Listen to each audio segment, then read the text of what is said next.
Hello, வணக்கம், நமஸ்காரம், நமஸ்தே. Today story is about Russia Ukraine. என்ன தாங்க நடக்குது ரஷ்யாவுக்கும் உக்ரைனுக்கும்? ப்ராப்ளம் கே ஹே? இது எப்போ தாங்க இந்த வார் முடியும்? வாங்க பார்க்கலாம். Welcome to PK infotainment. எதுக்கு ரஷ்யாவும் உக்ரைனும் சண்டை போட்டுக்கிறாங்க? டு நோ த ரீசன் நம்ம கொஞ்சம் 20th சென்ச்சுரிக்கு போகணுங்க. 1920s ரஷ்யான்றது தான் கூட அந்த 14 கண்ட்ரீஸை சேர்த்து சோவியத் யூனியனாக இருந்தது.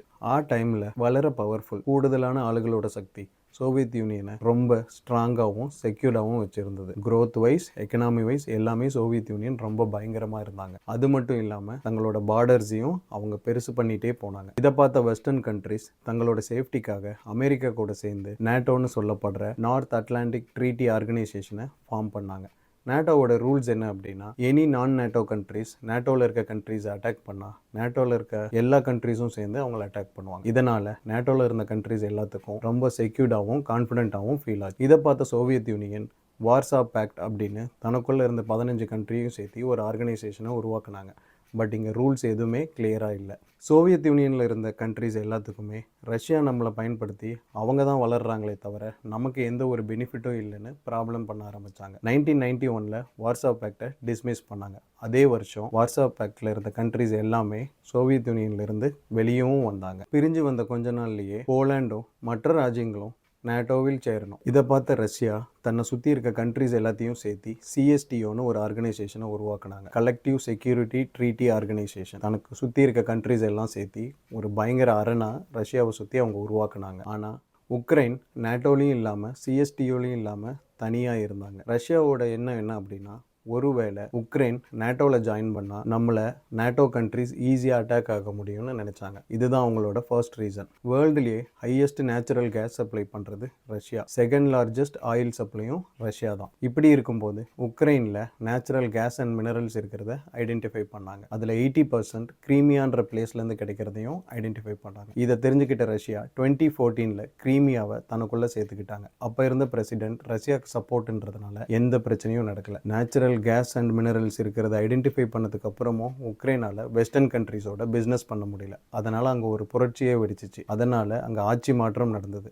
அப்போ தான் ஜெலன்ஸ்கி பிரசிடென்ட் ஆகிறாரு. ஜெலன்ஸ்கி ரஷ்யாவுக்கு எந்த ஃபேவரும் பண்ணல. உக்ரைன் அவரோட சேஃப்டிக்கு நேட்டோவில் சேரான்னு ஆகிரகிக்கணும். உக்ரைன் ஒரு வேளை நேட்டோவோட ஜாயின் பண்ணால் நம்ம டெரிட்டரி வீக் ஆகிடும். உக்ரைனும் ரஷ்யாவும் டான்டஸ், லுகான்ஸ், ஜபர்ஜியா, கர்சான் அப்படின்ற பார்டரை ஷேர் பண்ணுது. அதனால தான் உக்ரைன் நேட்டோவில் சேரக்கூடாதுன்னு ரஷ்யா சொல்லுது. அதே மாதிரி இந்த பிளேசஸ் நம்ம கைப்பற்றிட்டா நம்மளோட பார்டர் பயங்கர செக்யூர்டாக இருக்கும்னு நினைக்குது. இதுதான் இந்த வாரோட காரணம்.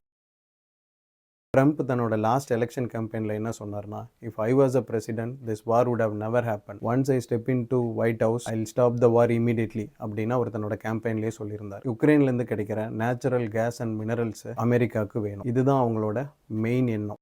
February 2025 ஜெலன்ஸ்கி ஃபர்ஸ்ட் டைம் ட்ரம்ப்பை மீட் பண்ணார் இந்த வாரை பற்றி பேச. ஜெலன்ஸ்கி எதிர்பார்த்த மாதிரி எதுவுமே அந்த மீட்டிங்கில் நடக்கலை.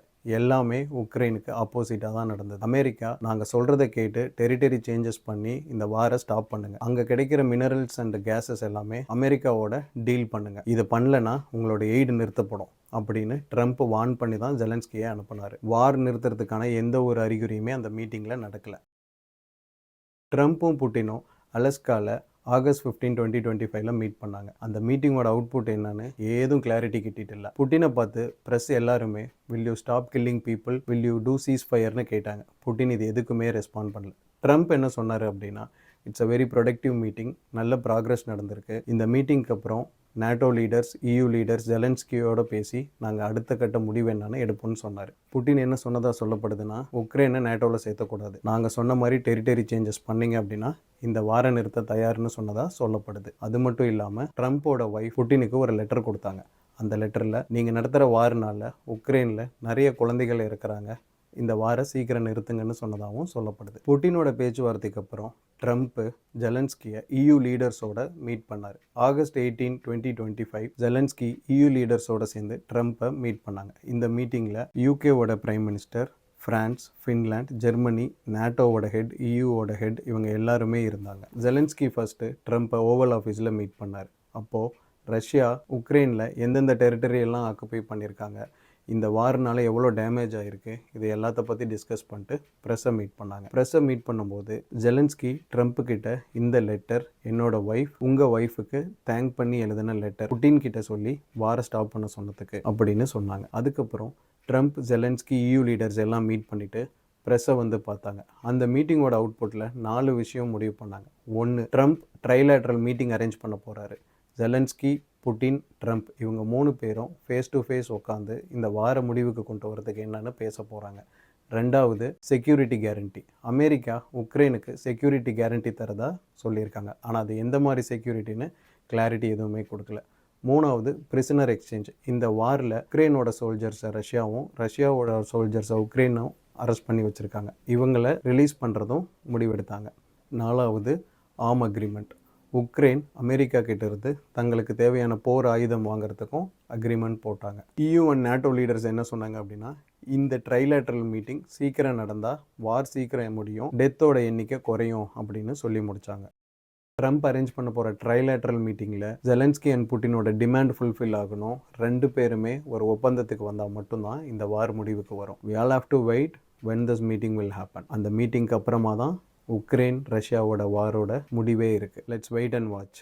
Hope you like the video. Like and subscribe for more videos. Thank you.